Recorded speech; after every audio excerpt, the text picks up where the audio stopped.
এ কথাটার মানে হলো জগন্নাথ তোমার কাছে নিবেদন আমার ওই পাথর সেটিং করা ঘর লাগবে না, আমার মজাক করা ঘর লাগবে না, তোমার চরণে আমার বিনীত নিবেদন আমার জন্য তুমি একটা মাটির ঝোপ দিয়ে ওই মাটির ঝোপে বসবো, পেট পুড়ে পান্তা ভাতটা খাবো, আর যতদিন আমি বাঁচবো এই জিহ্বাতে যেন মাধব মাধব মাধব।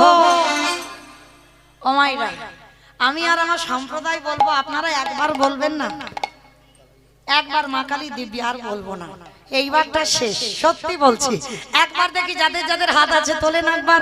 হরি বল, সুন্দর, বাহ বাহ বাহ।